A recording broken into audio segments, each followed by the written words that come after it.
겁니다. 그러면 노출 다들 오신 것 같은데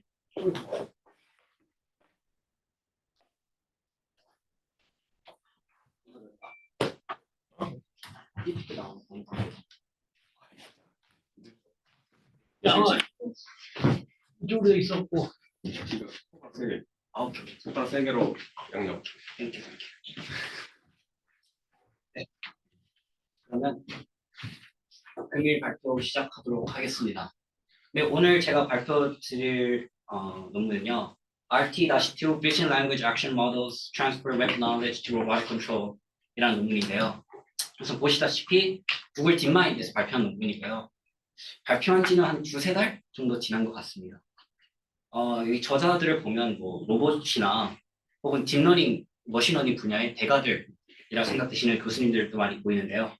예를 들면 첼시 빈 교수님이시라던가 아니면 세르게 러바인 같은 레빈인가 뭐 이런 교수님들도 이제 같이 참여한 논문인데 보면 꽤나 구글 딥마인드 로보틱스 팀이 오랜 시간 공들여 온 게 많이 보이는 논문이라서 오늘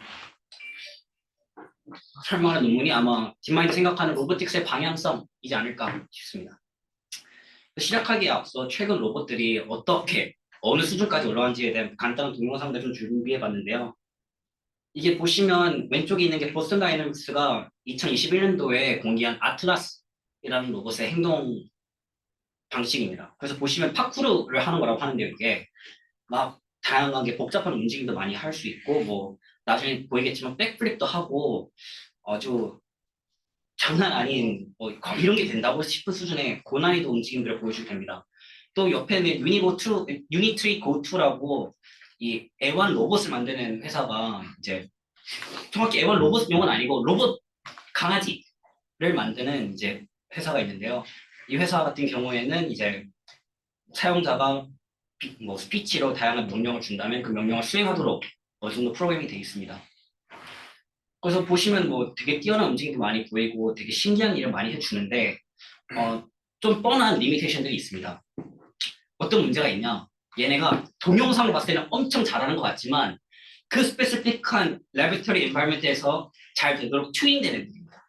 그래서 프레젠테이션 용어로 봤을 때는 엄청 잘하는 것 같지만 막상 이 아틀라스라는 친구는 뭐 여기 블록 하나를 빼버린다거나 아니면 이거를 10cm, 20cm씩 움직인다면 각도 같은 거나 뭐 물건들을 아예 뭘 동작할 수 없는 수준까지 간다고 하더라고요.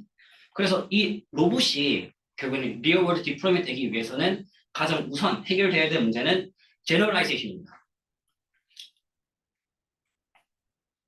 네, 그래서 결국 현재 로봇은 어떠한 형태로 트레이닝이 되고 있는지 지켜보면요.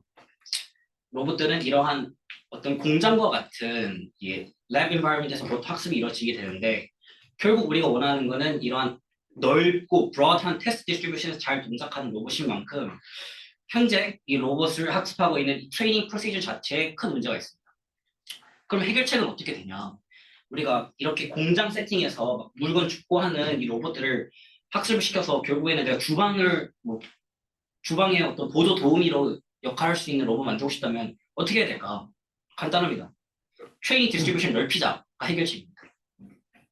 그래서 이 로봇들을 더 크고 더 많은 데이터에서 학습을 시키고 싶어졌는데 이거는 뭐 사실 되게 자연스러운 어프로치가 되겠죠. 현재 뭐 현대 머신러닝 같은 경우에는 라지 모델 그리고 라지 데이터셋은 뭐 디팩토 스탠다드이고 모두가 그렇게 하고 있으니 그리고 이건 뭐 언제나 인더바우 제너럴라이제이션 하는 데 있어서 가장 성공적으로 보였던 스트래티지가 되겠습니다. 그래서 이것을 로봇에 하고 싶은데 문제가 뭐냐? 이 로봇 커뮤니티에서는 아직 누가 웹에다가 이렇게 뭔가 충분히 이 테스트 디스트리뷰션 충분히 커버리지 할 수 있는 데이터셋을 발표한 사람이 없습니다. 그 왜 이걸 발표한 사람이 없냐? 로봇의 데이터 같은 경우에는 너무나 다른 다이버시티가 많이 존재한다는 게 이슈라고 합니다. 예를 들면 우선 하드웨어 다이버시티가 되게 방대합니다. 각 로봇마다 다른 스트럭처를 가졌기 때문에 별도의 데이터셋이 필요하고요. 혹은 로봇에 있는 센서의 종류에 따라, 카메라의 종류에 따라, 뭐 모든 하드웨어 종류 컨피그레이션 하나에 따라 별도의 데이터셋이 필요하다는 문제가 있고 두 번째로는 저희가 디플로이할 로봇이 놓여질 환경의 다이버시티 너무 방대하다는 겁니다. 누구는 키친 이 주방에서 잘하는 거 원하고, 누구는 뭐 빨래 잘하는 거 원하고, 누구는 공장에서 잘하길 원하고, 그리고 공장의 종류도 워낙 다양하고요. 마지막으로는 수행해야 될 태스크의 종류도 너무 다양합니다. 이게 핏, 푸시, knock, open, close, 뭐 사실 무한한 태스크들이 있게 될 텐데 현재 발표된 뭐 공개된 인터넷에 공개되어 있는 로보틱스 데이터셋 같은 경우에는 각자 자기만의 조그마한 하드웨어, 자기만의 특정 environment, 자기만의 특정 태스크로만 치중되어 있다는 측면에서 그 어떠한 데이터도 여태까지는 이 다이버시티를 충분히 커버리지할 수 있도록 뭐 수집된 게 없었다고 합니다. 그래서 이 문제를 해결하기 위해 우리 구글에 계신 분들이 작년에 이런 RT1이라는 논문을 발표했는데요. 이 RT1이 진짜 대단한 게 처음으로 뭔가 대용량 데이터를 이제 오픈소스화 시켜줬습니다. 로보틱스를 위해. 이 로보틱스 데이터셋은 13개의 로봇에 대해서 17개월 동안 700개의 태스크를 이제 수행하는 이 비디오 데이터셋을 공개를 해줬는데 이게 직접 인간이 몰아야 된대요. 이게 뭐 별도로 하는 게 아니라 그냥 인간이 직접 계속 로봇을 몰면서 오늘 오렌지 죽기 50회, 내일은 코카콜라 죽기 30회, 이게 11 퀘스트처럼 이거 17개월 동안 녹았다고 하더라고요. 그래서 와 이게 진짜 이 노가다를 어떻게 했고 또 이거를 오픈소스화 시켜주다니 멋있는 분들이라고 생각이 되고 그러나 아무리 이걸 공개했을지언정 현재 저희는 이미지넷이라든가 아니면 라이온 뭐 이런 데이터셋 보면 이제는 밀리언의 단위를 벗어나서 빌리언의 단위까지 가고 있는데 그래봤자 이거는 thousands의 단위에 놓여져 있는 데이터셋이 되겠습니다. 그러면 과연 우리는 얘네가 17개월 동안 정말 고생 많이 해주셨지만 이걸로 될까? 이걸로 충분할까에 대한 의문이 생기겠습니다. 그러니까 제 생각은 만약에 이걸 가지고 진짜 리얼 월드 디플로이먼트 한다면 어떤 문제가 있을까? 뭐 이런 동영상 같은 상황이 나와서 마치 시계를 먹고 싶어서 로봇한테 시계를 만들어줘 하면 워낙 나의 주방 환경, 나의 실제 식탁은 로봇이 학습했던 환경과 다를 것이기 때문에 다음과 같은 엉터리 행동이 되지 않을까 싶습니다. 이게 되게 아주 잘 만든 동영상 같은데요. 마지막에 이제 그 로봇은 자기는 성공했다 하고 끝내는 거예요. 그러니까 아마 이렇게 되지 않을까. 왜냐? 충분한 로봇 트래젝토리 데이터를 모으지 못했을 거기 때문에. 이거를 해결하기 위해 이 논문 저자들은 다음과 같은 접근법을 택하게 됩니다. 어떤 접근법을 이용하냐? 현재 우리는 뭐 이 팔리라든가 혹은 뭐 플라밍고라든가 뭐 다양한 비전 랭귀지 모델들을 가지고 있습니다. 이 BLM 모델들은 웹 스케일 데이터에서 10억 단위, 100억 단위의 이미지 개수 그리고 뭐 랭귀지 토큰 개수로 학습이 되어 있는데 훨씬 더 많은 데이터셋부터 학습된 이 친구들이 가지고 있는 이 비주얼과 랭귀지 패턴에 대한 언더스탠딩을 로봇이 이용할 수 있다면 우리가 이거를 얘도 빌리언 단위 하면 너무 좋겠지만 그게 쉽지 않으니 우선 빌리언 단위에서 뭔가 깨닫고 뭔가 많이 학습되는 이 BLM을 로봇에 잘 적용하면 그러면 다음과 같은 문제들이 많이 해결되지 않을까. 왜냐? 아까 말했다시피 로봇이 현재 리얼월드 디플로이먼트 되는 데 있어서 가장 큰 한계점은 제너럴라이제이션이니까. 이 제너럴라이제이션 하는 게 얘네의 가장 큰 목표니까. 그러나 네, 그래서 방금 제가 말씀드린 내용이 이런 슬라이드 되겠는데요. 현재 우리는 로봇 인터랙션은 뭐 그래봤자 1000의 단위에 있는데 결국에는 이 빌리언 단위로 뭔가 학습 잘 되어 있는 파운데이션 모델들을 로봇에 잘 쓴다면 좋지 않을까. 그래서 결국에 이 논문의 메인 리서치 퀘스천은 뭐냐? 프리트레인 되어 있는 이 BLM들을 어떻게 우리는 로봇의 컨트롤을 위해 사용할 수 있을까? 우리가 이 컨트롤을 위해 사용을 시키게 된다면 이제 이 로봇이 BLM 안에 내재되어 있는 이 세상에 대한 제너럴 놀리지를 exploit 함으로써 새로운 수준의 어떤 제너럴라이제이션을 우리한테 보여줄 수 있지 않을까. 원래는 뭐 내가 이 특정 국자로만 국을 풀 수 있었다면 이 BLM을 다음으로써 세상에 존재하는 다양한 국자로부터 다 뭐 국을 퍼고 다양한 숟가락을 들고 할 수 있지 않을까. 그러나 뭐 아이디어는 좋은데 그냥 바로 이거 적용은 안 되겠죠. 왜냐 BLM은 보통 텍스트와 이미지를 인풋을 받아서 텍스트를 내뱉으니까. 허나 우리는 텍스트와 혹은 이미지 혹은 텍스트와 이미지를 받아가지고 액션을 내뱉어야 되니 곧바로 이걸 적용하지 못한다는 거예요. 그럼 이게 과연 어떻게 해결되냐? 정말 간단하게 해결을 하는데요. 이 로봇 트래젝토리 데이터에는 어떻게 생겼냐면 이미지, 액션 이런 식으로 이미지와 액션의 그 시퀀스로 이루어져 있습니다. 그렇다면 이미지는 우리 VLM 모델을 태울 수 있는 거고 문제는 뭐냐면 액션을 태우는 게 힘든 건데 액션을 어떻게 태우냐? 액션을 위한 토큰을 새로 배우자가 끝입니다. 이 액션의 토커나이제이션을 통해서 우리는 이제 이 액션이라는 것을 마치 새로운 언어인 것처럼 마치 우리 VLM 모델은 멀티링구얼을 학습하는 것처럼 further fine-tuning 가능하다는 거예요. 그래서 예를 들면 뭐 하나의 액션은 이제 다음과 같은 7개의 토큰들로 이루어져 있는데요. 뭐 첫 번째 게 내가 현재 에피소드를 터미네이트 할지 말지, 두 번째 게 내 로봇 마지막 조인트 엔드 포지션을 어디에 둘지 X, Y 코디네이션이 되겠고 뒤에 세 번째가 이 로테이션 각도를 어떻게 할지 나의 그 로봇 손에 이 수치, 이 값들을 이런 토큰화 시킨다면 이제 더 이상 우리 VLM이 받아들일 수 없는 형태의 인풋이 아닌 이해할 수 있는 인풋이 된다는 겁니다. 굉장히 간단한 방법으로 우리는 이제 VLM을 로봇 트래젝토리 데이터에 대해서 파인 튜닝이 되는 거고 이렇게 VLM을 다음과 같은 로봇 이제 토커나이즈 되는 액션 시퀀스에 대해서 학습한 거를 이제 이 친구들은 Vision Language Action 모델이라고 칭하게 됩니다. 이거를 VLA 모델이라고 하고요. 그래서 아이디어는 되게 간단합니다.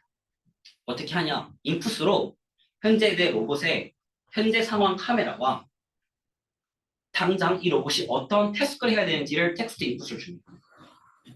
그렇게 하면 이 우선은 이 패치 인베딩들은 비전 트랜스포머를 통과를 하고 나오고요. 이 비전 트랜스포머 통과하고 나온 이 이미지 패치와 그리고 뭐 UL2라는 이 NLP 모델을 사용했다는데 사실 그건 정확히 모르는 뭐 모델이 있지만 뭐 인코드, 디코드 형태의 그냥 일반적인 트랜스포머라고 이해하셔도 될 것 같습니다. 그걸 통과하고 나온 텍스트 토큰들을 통해서 이제 크로스 텐션과 어텐션 레이어를 통과를 해가지고 최종적으로 이 상황에서 어떤 액션을 해야 될지 액션 토큰들을 내뱉게 됩니다. 그리고 이 액션 토큰은 결국 로봇이 수행할 수 있는 raw continuous value들로 디토커나이즈 해가지고 이 액션을 수행하게 됩니다.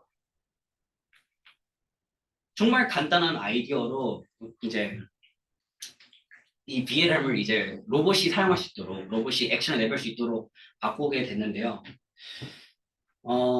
이것을 통해 어떤 걸 기대를 하냐? 이 VLM 백본으로 어떤 프리트레인 되어 있는 VLM 백본을 가지고 있는 로봇 폴리시는 아까 말씀드렸다시피 VLM의 훌륭한 제너럴라이제이션, 세만틱 언더스탠딩 그리고 리스닝 능력들을 다 갖출 수 있지 않을까를 기대하게 된 겁니다. 그래서 한번 뭐 좀 개요 같은 느낌으로 어떻게 동작하는지를 한번 또 이제 동영상 같은 걸 준비해 봤는데요. 이게 보시면 이 RT2는 뭐냐? 뭐 위키피디아라든지 뭐 GitHub이라든지 뉴스데이터 이런 다양한 VLM을 학습하는 데 사용했던 데이터에 대해서 이 로봇 데이터를 더했더니 이제 RT2라는 친구로 진화를 한다. 해가지고 이런 굉장히 인투이티브한 동영상이 있어가지고 한번 갖고 와봤고요. RT가 뭐예요? 로봇 트랜스포머입니다. 저도 디마인드가 만든 거죠? 네, 맞습니다.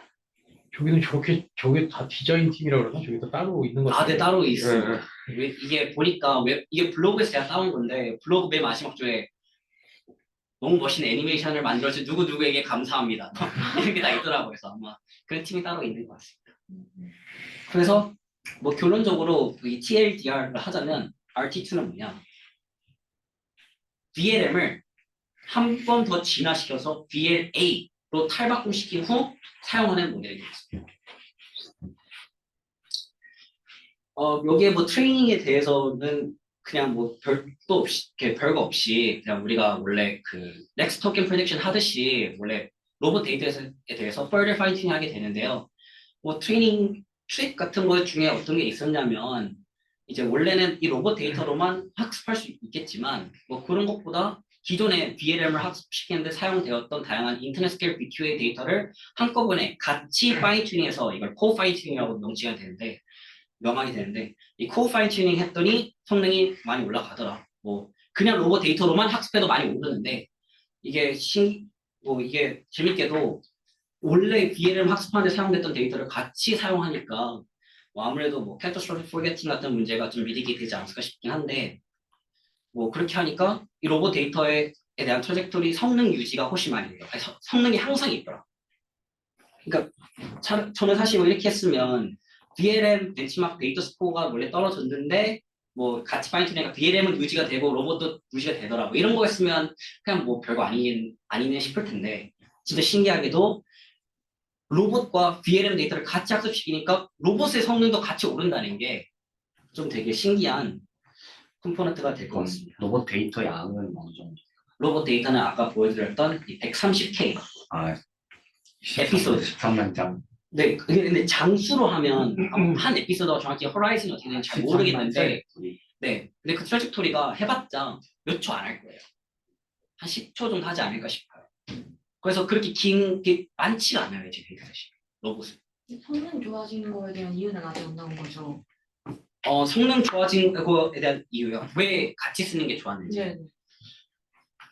아까 저는 사실 맞아요. 네, 뭐 catastrophic forgetting 뭐 이런 문제가 있었나 싶긴 한데 우선 진짜 쉽게 한번 설명해 보자면 이 저자들은 따로 설명 안 하는데 이 결국 우리가 이 VLM으로부터 추출하고 싶은 게 로봇이 잘 받아들일 수 있는 것은 VLM의 세상에 대한 언더스탠딩인데 이 스몰 데이터 리짐인 로봇 트래젝토리에 대해서 학습을 시키니 얘가 원래 가지고 있던 세상에 대한 언더스탠딩을 까먹었던 게 아닐까.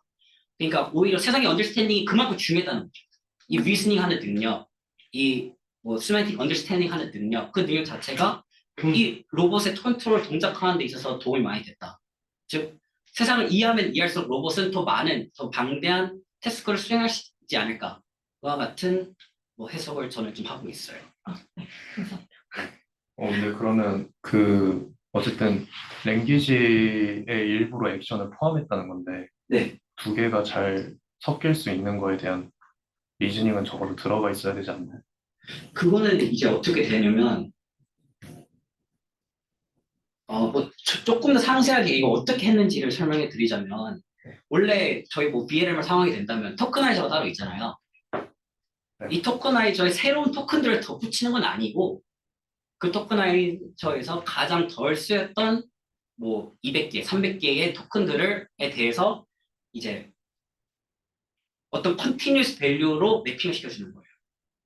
그래서 이제 원래 리얼 넘버 시수 범위를 한 256개의 빈으로 유니폼리 디스크리타이즈 시키고요.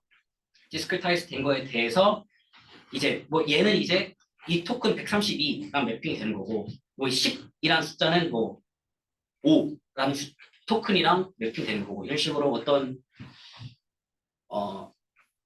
원래 트랜스포머가 봐왔던 토큰과 매핑되는 거, 이 토큰 리라이팅 같은 느낌이에요. 네. 그래서 다시 질문이 뭐였죠? 그 액션을 이해할 수가 있었던 방법. 네, 그러니까 뭐 저렇게 파인 튜닝 할 때는 네. 뭐 새로 토큰을 소개를 할 수도 있고 아니면 원래 썼던 거에서 저 방법처럼 레어 토큰을 가져와서 뭐 새로운 액션의 의미를 대입할 수도 있는 건데 네. 근데 일단 랭귀지랑 액션이 서로 다른 도메인이잖아요. 네. 근데 걔네가 왜 섞일 수 있고 왜 서로 뭐 상호 보완을 할 수 있는지에 대한 리즈닝이 먼저 있어야 될 것 같아서 그거에 대한 질문을 드린 거였어요. 우선 지금 다시 곰곰이 생각해 보니 이게 완전히 섞인 건 아닐 수도 있는 게 이게 어떻게 아웃풋을 시키냐면요. 네. 저희가 로봇 태스크를 할 거면 반드시 우리가 아까 정리했던 그 256개 뭐 300개의 토큰만 내뱉어야 되는 거잖아요. 걔네만 액션과 매핑되어 있는 토큰들이니 막 이렇게 완전 뜬금없이 더 혹은 어떤 영어 단어 혹은 뭐 어떤 뭐 언어와 관련된 토큰이 나오면 이제 뭐 로봇이 수행할 수 없는 토큰이니까 의미가 없기 때문에 로봇 태스크를 수행할 때는 그 아웃풋 그 가능한 아웃풋 토큰들을 그 리밋 시켜요. 그래서 애초에 액션과 관련된 토큰들만 나오도록 했고요. 그래서 별도로 이게 같이 존재할 수 있도록 한 방법은 없는 것 같아요. 그거 말고. 저 근데 토큰이라는 게 결국 약간 좀 클래시피케이션 약간 그 덩어리처럼 만들었다라고 생각을 해도 돼요? 어, 어떤 약간 네. 예를 들면 여기에서 로테이션이 있으면 그거 따로 토큰 만들고 약간 그 아니면 또 뭐 X에 대한 토큰 있으면 또 따로 만들고 약간 그런 네네네. 식으로 그러니까 이 값에 대한 네. 이거 매번 나의 로봇은 어떤 이미지를 받았을 때 이와 같은 아웃풋을 내뱉어야 돼요. 이 아웃풋은 나의 그 로봇의 위치와 네. 어떤 가속도와 조인트들의 앵글, 이 각도 이런 정보들이 들어가게 되는데요. 그러니까 이러한 어떤 컨티뉴어스 밸류들의 벡터를 내뱉게 되는데 네. 네. 이와 이제 이 VLA, RT2라는 모델은 어떤 걸 내뱉게 되냐? 원래 트랜스포머는 컨티뉴어스 밸류를 내뱉는 애가 아니라 토큰을 내뱉는 애니 각 리얼 밸류랑 매핑되어 있는 토큰들을 내뱉게 한 거예요. 네. 네. 괜찮으실까요? 네네. 수아님 질문 좀 됐을까요? 이게 완전히 융화가 어떻게 잘 되도록 한 게 아니라 그냥 아웃풋을 그냥 그렇게 제한시키면서 시키게 된 것 같아요. 완전히 그 둘의 언더스탠딩이 융화되도록 했냐? 그냥 조금 의구심이 들긴 하네요. 그럼 아까 말씀해 주신 게 제가 이해하기로는 VQA랑 로봇 데이터 둘 다 써서 파인튜닝을 했는데 VQA 데이터로 파인튜닝 할 때는 뭐 텍스트가 그대로 나오는 거고 그쵸. 액션 데이터로 파인튜닝 할 때는 액션이 나오도록 하는 거고. 액션에 대응되는 네. 토큰만 네, 나오도록 했다라는 거죠. 네. 그래서 뭐 랭귀지 때는 되게 액션이 나오는 경우가 있냐 하면 그런 건 다 방지시키는 걸로 기억하고 있습니다. 그래서, 학습할 때 네. 저 VQA 데이터랑 로봇 데이터랑 네. 좀 시퀀셜하게 뭐 학습하나요? 아니면 한 배치 안에 같이 넣어서 학습하나요? 저는 지금 랜덤 샘플링으로 이해를 하고 있긴 한데 사실 정확히 그 배치의 구성을 어떻게 했는지 그러니까 태스크 하나 끝내고 그 다음에 하나의 배치가 싱글 태스크인지는 제가 나중에 또 찾아봐서 말씀드리도록 할게요. 근데 아마 랜덤 샘플링 하지 않았을까 싶긴 해요. 네, 감사합니다. 그리고 질문이 한 가지 더 있는데 혹시 잘 몰라서 그런데 저 데이터가 뭐 말씀하신 것처럼 뭐 위치나 뭐 얼마나 로테이션 해야 되는지 그런 것도 같이 제공되는 데이터인가요? 네네네네. 아, 이런 네. 거는 이제 아까 이 구글 직원분들께서 열심히 17개월 동안 이제 직접 컨트롤로 들고 가지고 이제 로봇을 직접 동작하게 되는데 근데 동작할 때 중간중간에 사용되었던 어떤 액션 값들을 저장하게 되는 거죠. 그래서 여기에 그 데이터는 다 있는 거예요. 각 네. 액션의 관절이나 뭐 위치 이런 거는 다 갖고 있는 상태에서 다 레이블되어 있는 상태입니다. 네, 감사합니다. 지금 메소드 설명 거의 다 한 거죠? 네, 메소드는 이거 그 다음에 뒤에는 좀 재밌는 현상들 아니, 한번 나좀잘 이해가 안 가는데 잠깐만. 이 네네네. 모델이 어디죠? 메소드 설명의 그림이 어디서 페이지가 어디서 시작하죠? 우선은 VLM 모델은 크게 특별한 게 아니라 원래는 이미지와 텍스트를 받아가지고 텍스트를 내뱉는 겁니다. 그래서 뭐 일반적으로 생각하는 BQA 모델들과 네. 같은 형태를 가지게 되고요. 오케이. 여기까지는 오케이. 그래서 네. 이렇게 사전학습 때 뭐 팔기, 뭐 플라밍고 네, 같은 그냥 모델이니까. 일반적인 VLM 모델이 있고 오케이. 그다음 여기에 이제 로봇 액션들이 나와서 붙이는 거예요. 그러니까 이제 그거까지는 하이 레벨에서 알겠는데 구체적인 세팅 자체가 어떻게 되는가 하는 거죠. 그러니까 저 노란 그림이 뭐예요? 텍스트 토큰이 들어가고 이렇게 저거 이미지가 들어가고 이것도 여전히 VQA 같은 데이터인가요? 네, 그런 네. 형태를 맞춘 거예요. 같은 형태를 맞춰서 네. 현재 상황의 이미지와 현재 내가 수행해야 될 태스크가 이제 펼치게 되는 거예요. 원래는 저희가 예를 들면 여기 안에 뭐 사과의 개수는 몇 개야와 같은 텍스트가 들어가겠지만 이제 우리는 컨트롤을 위해 이거를 사용하게 될 거니까 어떤 태스크를 수행할지 텍스트를 주는 거예요. 저 노란색 박스에 저 파란색 토큰들은 일단 뭐예요? 저게 비전 토큰들이요? 네네네, 맞습니다. 그러니까 VLT에서 나온 게 저 위로 들어가는 거죠, 그러니까? 네, 맞습니다. 저 파란색 여기에 토큰. 네, 먼저 여기 위로 넣어주고. 들어가는 거고 여기가 이제 랭귀지 모델. 쟤네들이 저거고, 그죠? 네, 아마 이 액션들을 What should the robot do to 거시기가 저거. 네, 노란색들이 될 거고. 저 태스크는 왜 태스크가 꺽쇠가 있는 거예요? 그 태스크에 그냥 템플릿화한 거예요? 네네네, 그 맞습니다. 데이터를 VQA화하기 위해서? 네네네. 그러면 뭐 저런 템플릿으로 뭐 하고 저 태스크를 뭐 이렇게 대충 하이 레벨에서 뭐 이렇게 뭐 저걸 그래프 하기 위해서 뭐 하면 뭐 그래프 보시기 하기 위해서 뭘 해야 되느냐? 그때 이 토큰이 나오게 되는 겁니다. 아웃풋으로. 네, 근데 저게 이제 새로이 정의되는 우리 사전상에 새로이 정의되는 토큰들이. 토큰들이잖아요. 네, 맞습니다. 그럼 뭐 그 인베딩은 일단은 뭐 저기 뭐 스크래치부터 튜닝을 하는 거고요. 네, 네, 인베딩은 네, 맞습니다. 쟤는 인풋 인베딩도 있어야 되죠. 저 오토리그레시브가 들어가야 되니까. 어떤? 저 인베딩이라는 게 그러니까 인풋에 들어가는 인베딩에 해당하는 거죠. 그러니까 이거는 그게 여기서 나오는 거 들어가는 거 아니에요? 그렇게 하진 않습니다. 그래요? 네. 근데 왜 그러니까- 세 개로 시퀀스가 돼요? 답이? 아웃풋은 얘네만 되는 거고, 그러니까 이건 한꺼번에 내는 겁니다. 무슨 말이에요? 정확히 근데 이게 여러 토큰 어떻게 한꺼번에 내요? 제가 말 잘못했는데요. 네, 맞습니다. 오토리그 샤박하게 7개나 나오는 거고, 이 6개가 나오는 거고, 근데 평균으로 되나요? 아니요, 그거는 아니고, 그러니까 6개가 나오는데 지금 그림은 3개만 그린 거. 그러니까 세 개 중에 두 개는 저 위로 들어가는 거죠? 근데 얘를 뽑기 위해 뭐 이 2개가 들어간 그림인 것 같습니다. 그러니까 우선은 첫 번째 이 뭐 포지션 X 값을 뽑기 위해 뭐 뽑았다가 그다음 여기가 들어오면 포지션 Y가 나오고 포지션 Y까지 넣으면 뭐 저 답의 형태가 지금 13페이지에 있는 거예요? 14페이지. 페이지 넘버 좀 13페이지. 해주고요. 네. 나중에는 네. 항상 우리 페이지 넘버를 넣으면 좋을 것 같고 그다음에 이거 13 이거가 저 답의 형태인가요? 네, 맞습니다. 터미네이터 컨티뉴가 무슨 뜻이에요?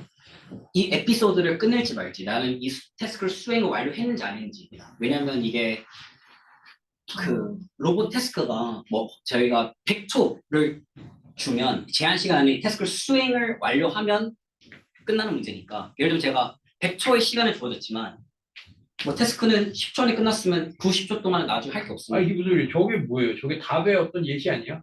근데 답이 예시입니다.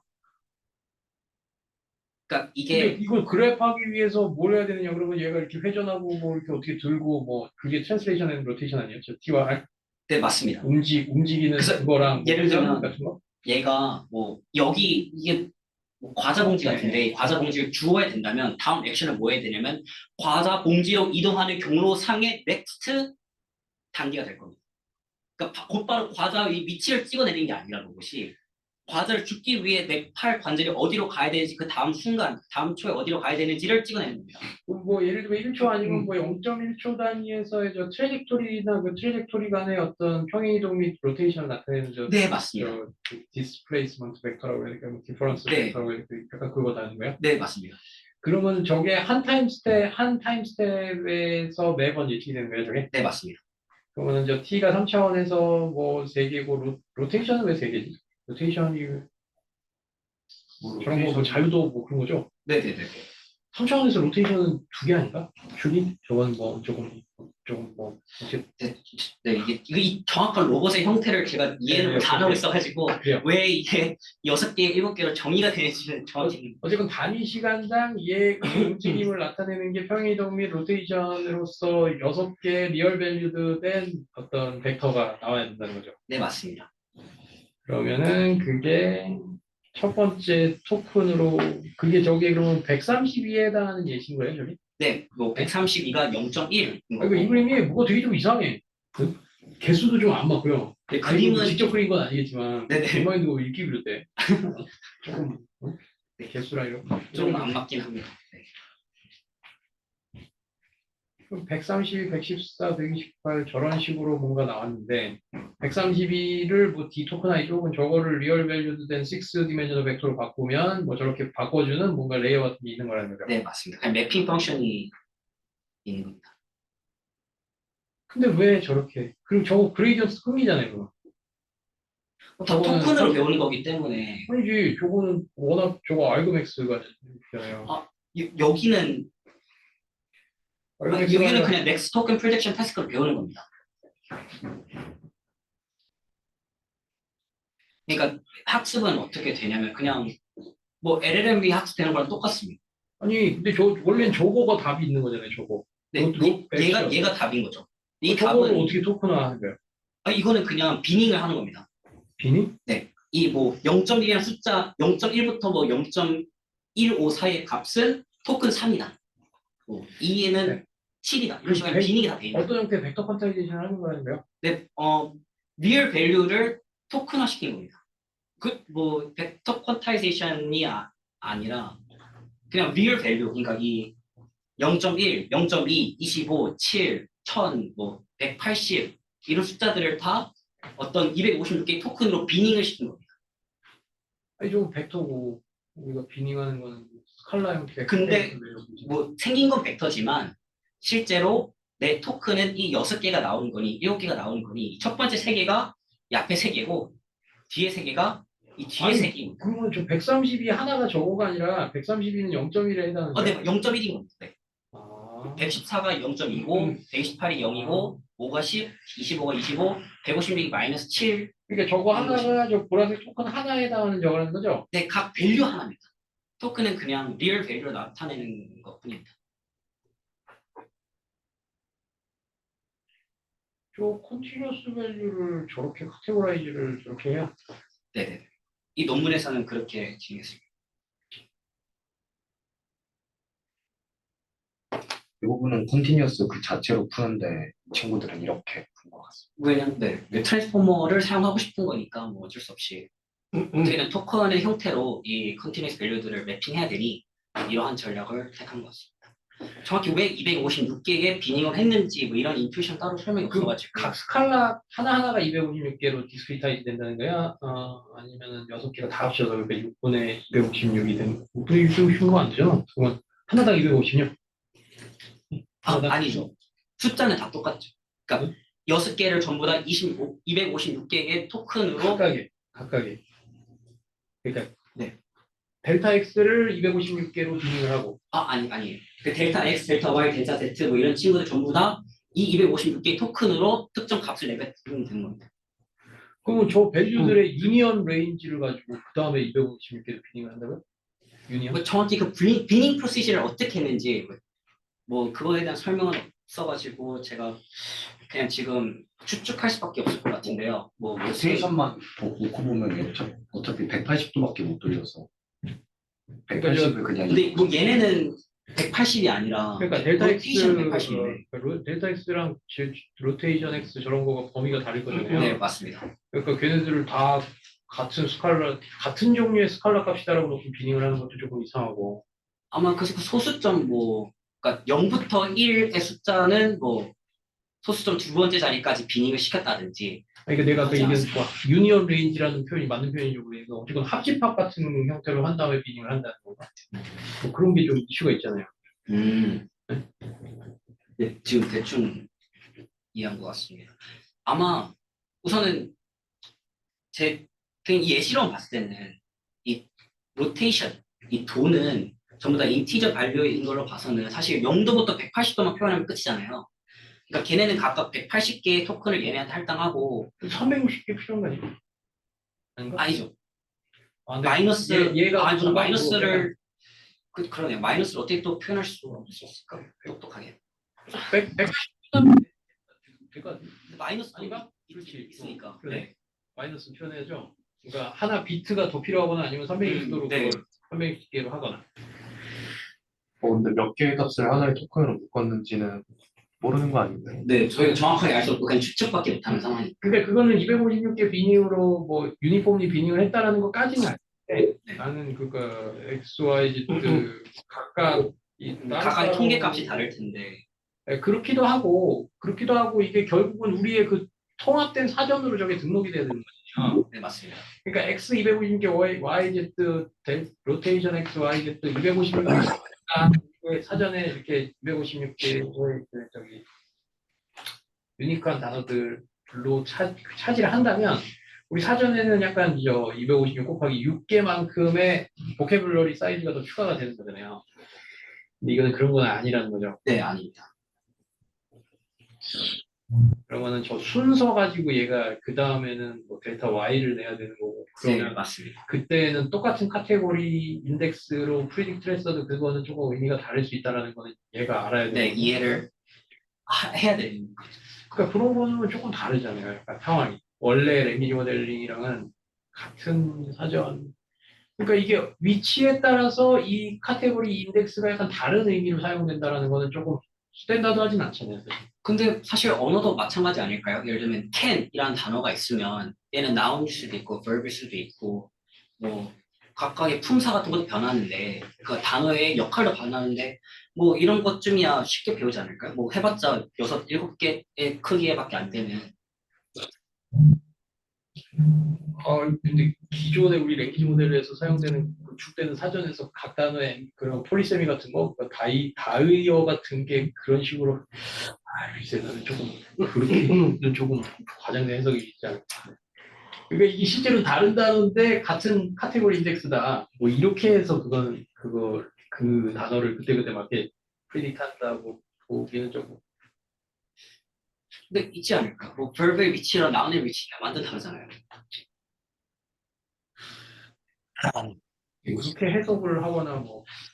저도 지금 약간 억지로 한번 예, 친구들 편을 들어온 건데 뭐. 근데 아마 이거는 그렇게 어려운 문제 같지는 않습니다. 아니 근데 좀 그 어렵냐 쉽냐 아니면 이게 뭐 대충 뭐 적당한 휴리스틱이다 뭐 이런 것도 뭐 중요할 수 있는데 어쨌건 여기 이 웍의 지금 핵심 같은 거는 그 VLM에서의 그 넥스트 토큰 프리딕션이라는 그 태스크 내에다가 이 어떤 새로운 문제를 끼겨 넣은 거잖아요. 네, 맞습니다. 그러면은 이렇게 VLM 그 넥스트 토큰 프리딕션이라는 그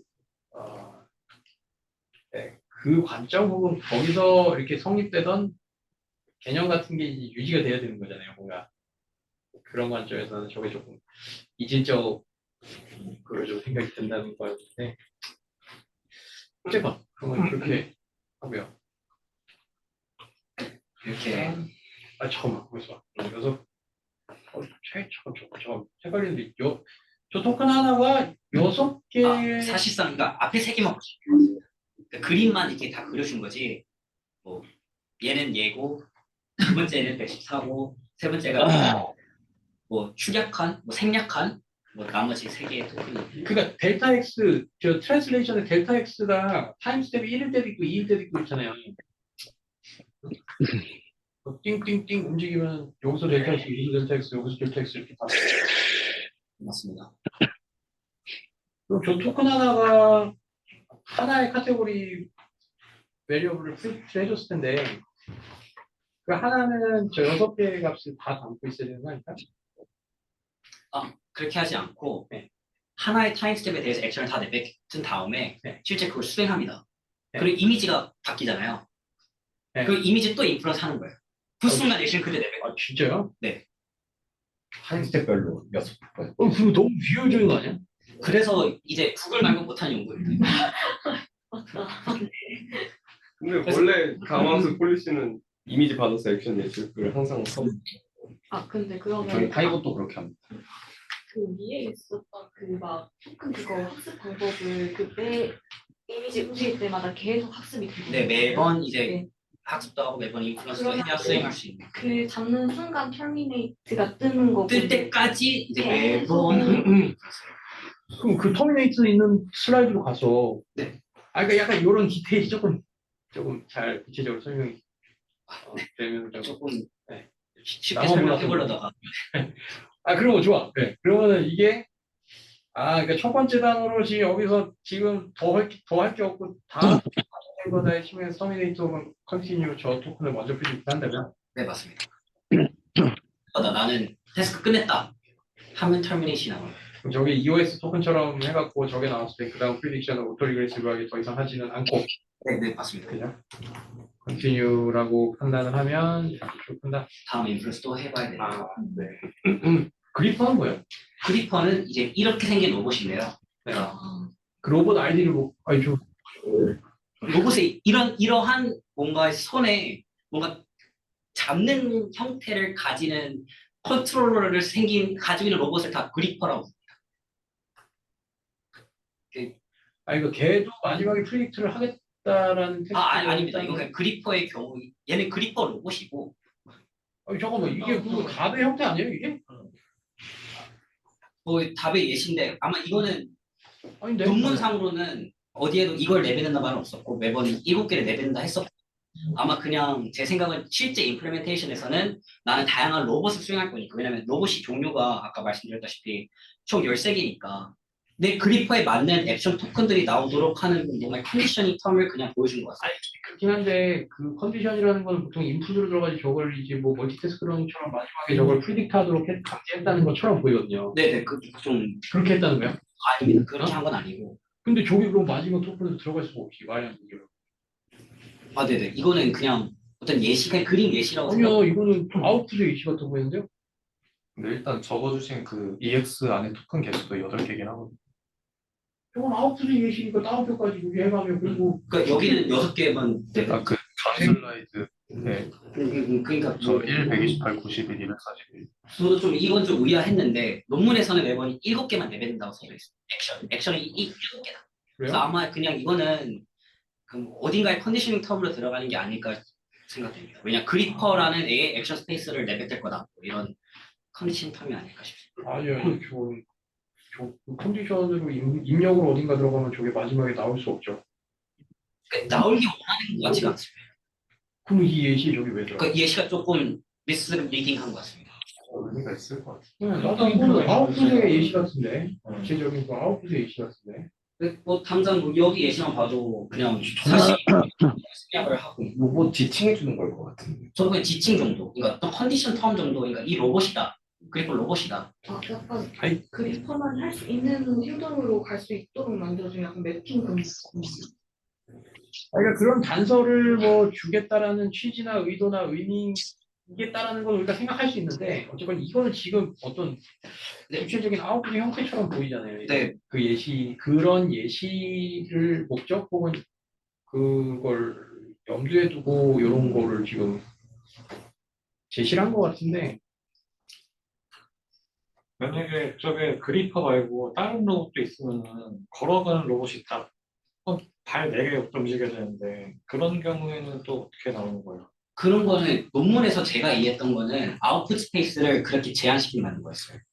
그러니까 나는 매번 뭐 만약에 새로운 로봇은 관절이 24개, 24개의 값을 내뱉어야 된다면 24개의 토큰을 인프런스 하도록 학습이 인프런스 시키는 거죠. 아, 그 혹시 한 사진 안에 그러면 뭐 로봇은 하나예요. 하나밖에 네. 없나요? 자기만 컨트롤하는 태스크예요 지금.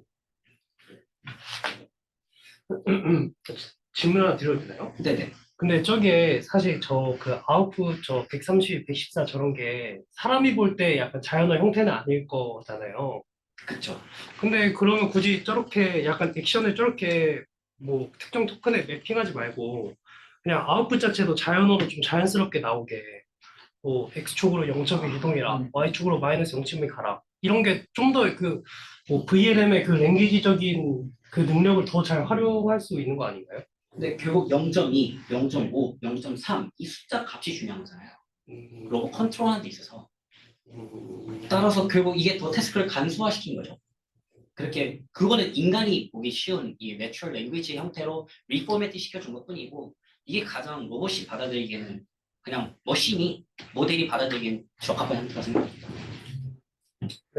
갑자기 생각나는 건데 저게 누군가가 로봇이 있고 로봇 말고 로봇의 주변에 누가 찍고 있는 장면을 보는 거예요. 아 이거는 어떤 카메라 고정돼 있는 거예요. 그럼 고정이 되는 게 로봇에 붙어 있는 거야 아니면 로봇의 바깥에서 돌고 있는 거야? 이거는 각각 달라져요. 그러니까 이것도 있고 저것도 있고 다 있는 거예요. 이거 센스이냐 아니냐도 네. 이거죠. 정답은 그래서 지금 약간 시간에 의해 근데 로봇 같이 맞추는 것 같은데 너무. 로봇 그럴 것 같아요. 그리퍼도 근데 왜냐면은 근데 그냥 그게 그림에 있는 로봇의 종류도 그냥 같이 계속 맞추면서 그림에 대한 이해를 좀 그러니까 도와주지 않을까. 저게 약간 카테고리 와이즈 EOS 토큰인 거지. 그러니까 나는 6개의 값을 내뱉고 그러니까 6개의 값을 내뱉고 그 다음에 이게 그리퍼다. 그러면 나는 이걸 최종적으로는 그리퍼라고 생각했기 때문에 6개의 값만 내뱉었고 나는 그리퍼라고 생각하고 여기서 끝내겠다는 거고. 그렇게 7개의 토큰이 있죠. 뭐 피규어들 보면 액션 이 숫자 개수가 8개. 근데 거기에 7개의 액션이 있을 거라고 써져 있을 거예요. 그리고 항상 맨 마지막 예측하는 게 127로 똑같아. 127이 아마 그리퍼지 않을까. 마지막 값이 127인 거죠. 계속 그 피겨 상으로는 그 숫자 8개가 나오는 걸로. 제가 그 피규어를 좀 더 확인했던 것 같은데요. 그럼 제가 나중에 또 확인해 보도록 네. 하겠습니다. 127, 217이에요. 이 로봇의 인덱스 그리퍼의 인덱스가 아, 120인지 217인지 아, 제가 잘못 옮겨 쓸 수도 있습니다. 내가 뭔 다른 줄 알았나? 마지막 토큰 217로 보이는. 그래요? 피겨 7. 전 피겨 7 보고. 우선은 좀 빨리 해보도록 하겠습니다. 그래가지고 이제 뭐 다양한 익스페리먼트 보여줘가지고 과연 이 VNM 활용한 로봇이 잘하냐, 제너레이션 잘하냐에 대한 실험들이 많이 있는데요. 뭐 우선 얘네 가장 큰 목표가 보지 못했던 새로운 오브젝트라든가 백그라운드 그리고 환경들에서 얘가 잘 수행되는지를 보기 위함이었기 때문에 다른 베이스라인들에 비해 해보니 뭐 스인 태스크 그냥 학습 때 봤던 것들에 대해서는 뭐 기존 프라이어 목이랑 기존 뭐 비등비등한데 중요한 게 unseen 태스크에 대해서 확인하게 우리가 잘 하더라. BLM으로부터 트랜스퍼된 인터넷 스케일 논리지가 뭐 우리가 원했던 대로 어떤 제너럴라이제이션 측면에서는 도움이 많이 됐었고, 두 번째로 얘네는 이제 좀 워딩을 좀 어이없게 했는데 과연 이제 우리는 라지 스케일 모델을 사용하고 있으니 라지 스케일 데이터에 풀체인 되어 있는 어떤 emergent capability가 있나? 근데 여기서 emergent란 뭐 원래 NLP에서 사용하는 게 emergent의 단어와 좀 의미가 다른데요. 의미는 뭐냐? 로봇 데이터에 없었던 행동들을 할 수 있었나? 그러니까 예를 들면 원래 이 로봇 데이터 안에는 바나나를 2+1 근처에 내놔, 그러니까 3 근처에 내놔야겠죠? 이러한 뭐 태스크나 이러한 내용은 아예 없었는데 이 BLM으로부터 내가 어떤 리스닝을 배웠다고 생각했을 때 이런 걸 할 수 있을까? 혹은 어떤 심벌 언더스탠딩을 할 수 있을까? 뭐 학습 데이터 내에는 뭐 이런 안드로이드나 구글이나 뭐 유튜브 아이콘 이런 문제 없었는데 BLM 달렸으니까 이제는 로봇 데이터 없을지언정 과연 이거 할 수 있을까? 뭐 이런 테스트와 마지막으로 human recognition. 왜냐면 결국 우리는 로봇을 인간과 같이 사용하기 위해 상호작용하기 위해 뭐 열심히 만들고 있는 건데 인간을 잘 알았구나. 뭐 되게 간소하게나마 이런 태스크들로 한번 실험해 보게 됩니다. 그래가지고 뭐 이와 같은 다양한 행동들을 할 수 있다. 근데 이머전트가 같은 뜻 아니에요? 그럼? 약간 언스인 태스크에 대해서 또 잘하더라고요. 근데 제가 생각했던 emergent 의미는 네. 이거를 갖고 있던 걸 조합을 잘 하냐고 생각했어요. 예를 들면 저희가 지금 여기서 아니 여기서는 아니고 이제 원래 제가 생각했던 NLP에서 NLM의 emergent behavior는 이 트레이닝 데이터 안에 있는 다양한 정보를 잘 스티칭함으로써 뭐 원래는 안 됐던 그 뭐 let's think step by step이라든지 이런 행위를 NLP NLP였는데 좀 얘기 스터디장. 나는 아니라고 보는데 스터디장. 뭔가 조합하고 이런 거라기보다 말 그대로 그냥 말 그대로 제가 알기로도 그냥 파라미터 적용하면서 못했던 것을 하게 되는 그러니까 이게 전혀 이렇게 할 거라고 기대하지 않았던 완전 새로운 태스크를 하게 되는 능력이 생기는 거를 나는 이거죠. 그것이라고 생각을 하고 이게 서머라이제이션 뭐 이제 번역시키고 뭐 이랬는데 갑자기 뭐 오랜 게 있지. 근데 얘는 사실 그러니까 그런 거죠. 서머라이제이션을 한 번도 안 보여줬는데 서머라이즈 되더라가 아니라 서머라이즈 보여줬으니까 서머라이제이션이 된다는 느낌인 거라. 그럼 그건 거꾸로 이머전트가 아닌 거 아니에요?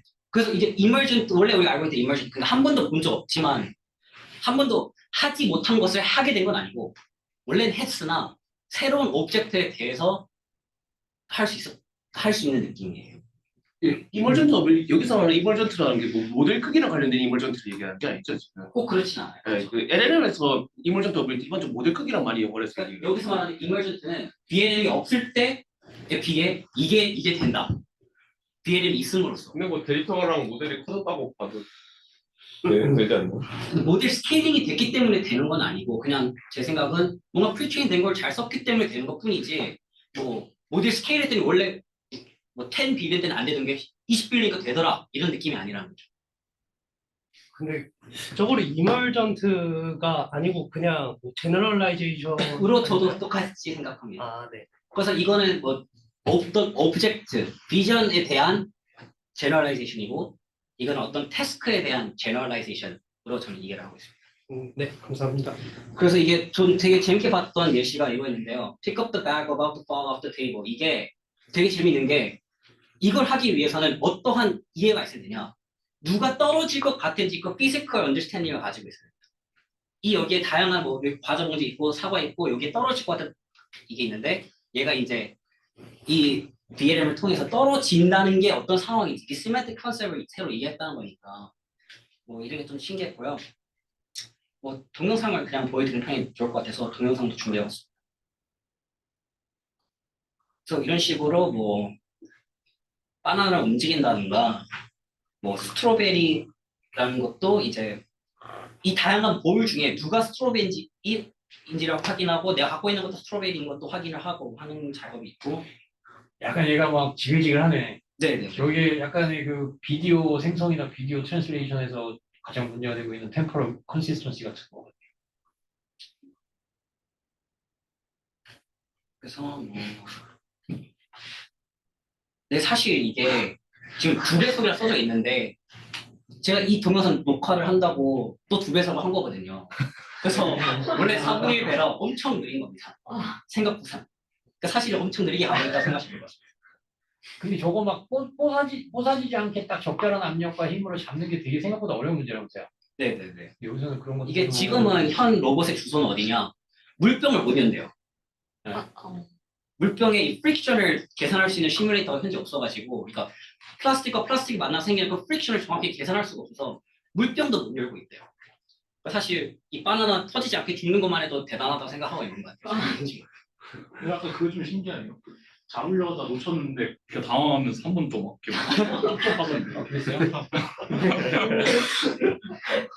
그래서 이제 뭐 이런 이머션 카파빌리티 같은 경우에는 뭐 기존 목표는 BLM을 사용하지 않고 우리가 사용했기 때문에 뭐 다른 애들 애초에 할 수 없는 태스크였고 우린 이제 이게 된다.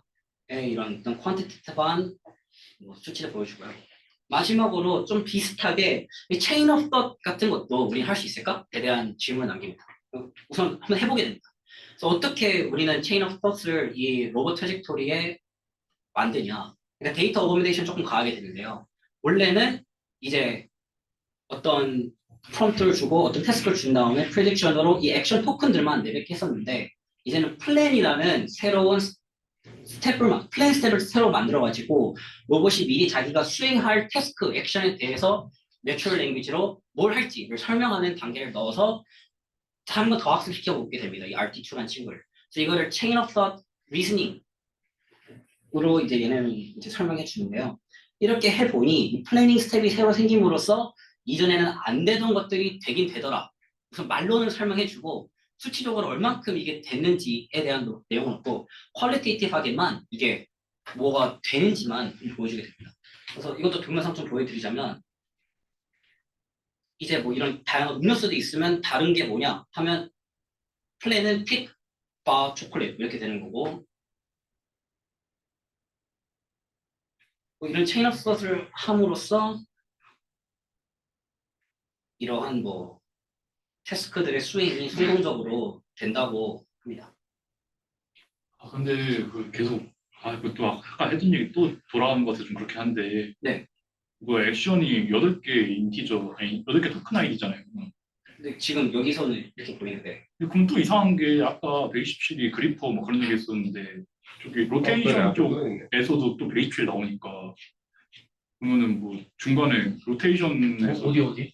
저기 네 번째 보면은 1, 130, 129, 121, 131, 근데 제가 그러면 잘못 이해한 것 같습니다. 죄송합니다. 이게 이렇게 몇 개 맞는구나. 그럼 127이 네. 또 나오네. 그러니까 1번이 터미네이터인 거. 네, 1번이 컨티뉴얼티 터미네이터 할 거지고 그건 확실한 것 같은데 네. 마지막 거 인덱스가 그러면은 중간에 6개 중에서 나오면 안 되는데 마지막 게 로봇이 만드는 것 같습니다. 근데 겹치는 거 보니까 좀 이상하고. 그 로테이션 나와야 되는데 갑자기 그리퍼 이렇게 이러고 있으면 이상하잖아요. 그러네. 그러니까 뭔가 지금 이게 확실히 좀 그 인풋 아웃풋 좀 잘 이해를 못 해가지고 이렇게 뭔가 알쏭달쏭하네요 계속. 근데 제 생각에 이게 모델이 예측할 이유는 필요 없는 것 같거든요.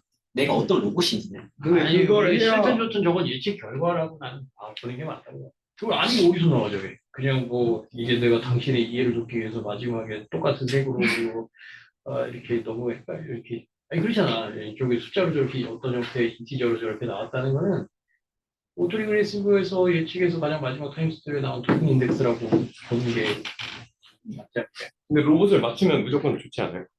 그러니까 그렇게 생각을 할 수 했는데 저게 앞에 있는 다 겹쳐서. 네. 그러면은 그게 과연 맞는가에 대한 좀 이게 심히 불편하다는 거죠. 네. 아니, 그러네. 그때그때마다 그 그래퍼에 대한 그 계산값으로 옮겨가도록 만들어주면 그 디토커나이저 이 사실 로봇 토큰에 대해서는 논문에 아무런 내용이 없었고 그래요? 이거 논문이 길진 않아요? 너무 길진 않대. 혹시 그거 EOS 토큰인데 그냥 터미네이션 컨디션이 달라진 거 아니에요? 그러니까 로봇마다 생성하는 길이가 다르다고 하셨잖아요. 네네네. 그러면은 뭐 8개를 생성하고 그 토큰을 내뱉으면은 끝나는 거고 아니면 다른 로봇은 좀 더 많이 네, 저도 비슷하게 제 생각은 한 6개 내뱉으면 무조건 뭐 이 그리퍼라는 토큰을 내뱉게 한다고는 아니, 그리퍼 근데 로봇 할 때는 그렇게 되면 로봇의 종류가 저 아웃풋의 개수로 구별되어야 한다는 뭐하러 그렇게 힘든 길을 가? 그것도 힘든 길이 있지 않아요? 그러니까 이 두 개 서로 다른 종류의 로봇이면 우리가 어떻게든 아웃풋 길이를 달리해야 이게 구별이 된다는 얘기잖아요. 로봇 종류를 인풋으로 그러면 늘 준다는 게 베이직 그냥 이라면 그렇게 될 것 같은데 그냥 비전이랑 그러니까 텍스트만 준다고 하면은 로봇 종류에 대한 인풋이 따로 안 보였잖아요, 그림에. 네. 그래서 그렇다고 생각을 하긴 했어요. 뭐 효율적인 거는 어떤 게 좋은지 모르겠네요.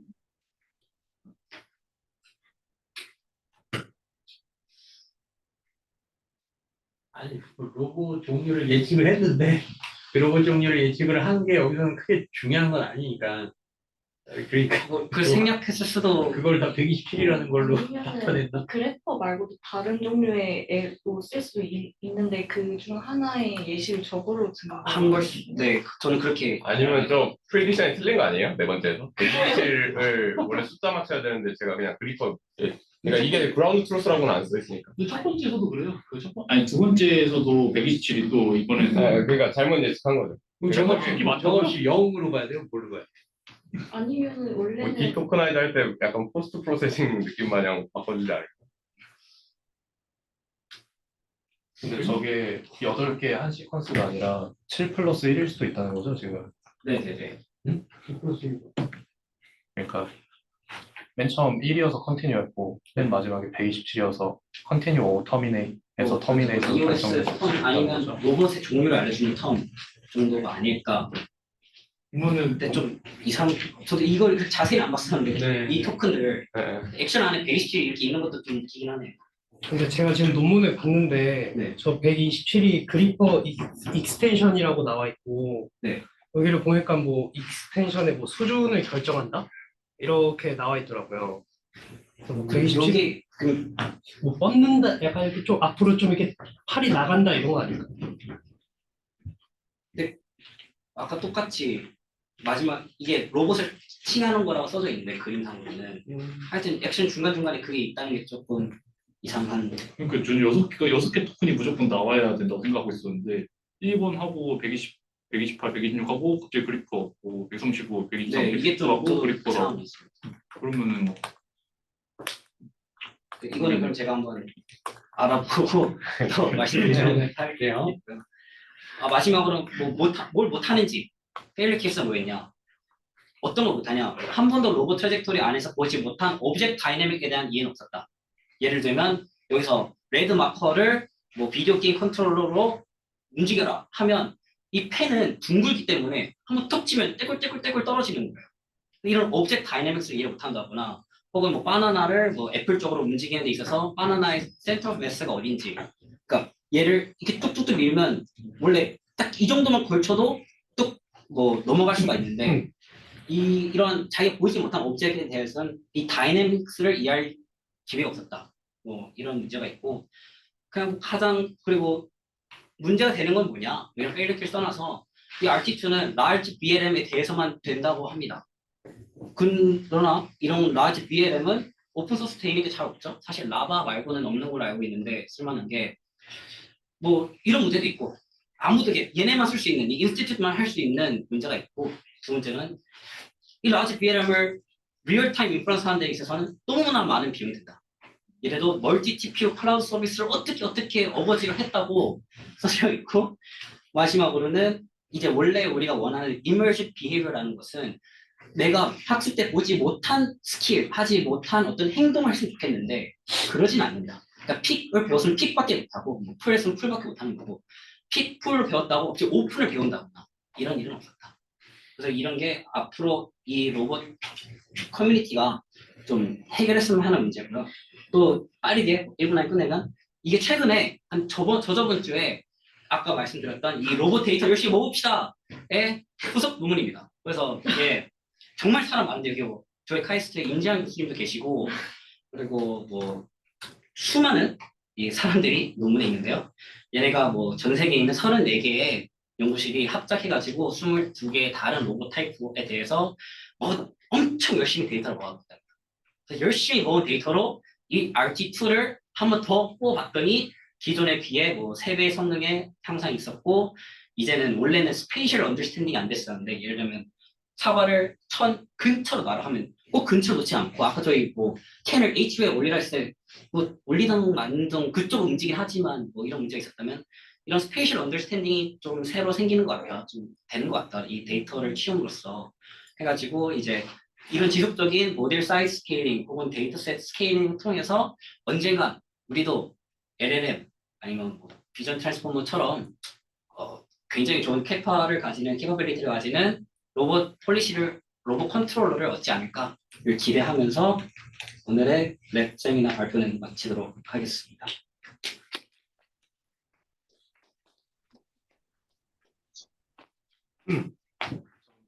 마지막으로 그 로봇이 여러 개